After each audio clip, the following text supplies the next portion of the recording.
Persona 3 came out in 2006 for the PS2, and everyone was like, Being the first Persona game on the PS2, it really shook things up compared to the previous titles. All of the major RPG fans were throwing themselves at this game. And for most people, Persona 3 was their first Persona experience. The game was a hybrid between a traditional turn-based RPG and life simulator. So there was really something for everyone in this game. And while it was kind of aimed towards a more hardcore audience, having a mature and complicated story, it really was well received and loved by most anyone who got their hands on it. But anyway, if you're new to this game, here are a few basic tips and tricks for people who don't know about this game.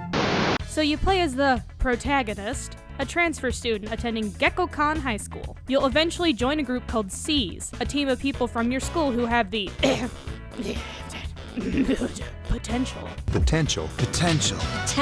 which is basically the power to use a persona and fight shadows. Now, for some reason, everyone and their mothers have the potential. Hell, even a dog has it. But the game assures you, no, it's a special thing. Trust us, we're Atlas. We're hip and cool with the youth. You guys are special and Anyway, your job is to fight and stop the shadows by exploring a giant tower called Tartarus. You can only do this at night though, because the shadows in Tartarus only appear during the dark hour, a time between the end and starting of a new day. And it's all up to you and your group, because only people with the potential can be active during the dark hour. If this sounds a little confusing, that's because it is. Persona games don't exactly have the most grounded stories. There's a lot of twists and turns, and a little boy that harasses you every month, and f***ing hell, what is going on? Heads up though, Persona 3 is extremely depressing. I mean, to summon your persona, you have to shoot yourself in the head. This game is sad. I mean, it has its fun moments, but don't come into this game expecting a magical adventure with rainbows and puppies. There's a lot of death and an old man riding an infinite elevator, and wow, there's a lot of weird in this game. Just roll with it. So when you start the game, you get to choose your character's name and the game's difficulty.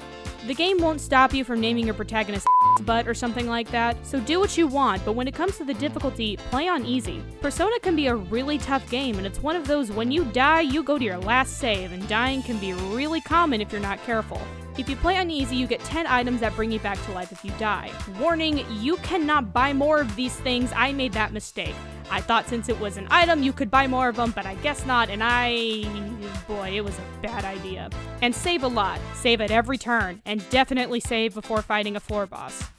Now, like I said in the beginning, Persona 3 is part RPG and part life simulator. You explore Tartarus by night and be too cool for school during the day. So while you level up your character while fighting shadows, you also level up these things called social links. Leveling social links will give your personas an extra boost of experience when creating them. You level up your social links by making friends with people and hanging out with them. A lot of the game's characters are interesting and fleshed out. They each have different problems and offer you different things. You get a lot of dialogue choices in this game, but don't be a like really. If you piss off a social link enough, it can be put on hold, and then you'll have no friends.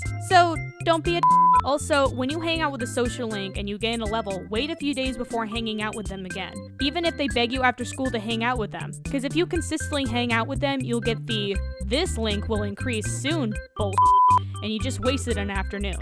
So wait, or go do something with another social link, or go eat a duck burger or something.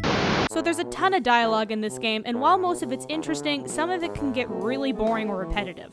So if you want to skip it, use triangle or circle. Because if you skip with X, a dialogue choice could pop up really quick, and you'll accidentally tell someone they're fat, or eat all their food, or punch them, or something weird, and those things should be avoided. The dialogue choices can only be selected by pressing X, so like, don't press X to skip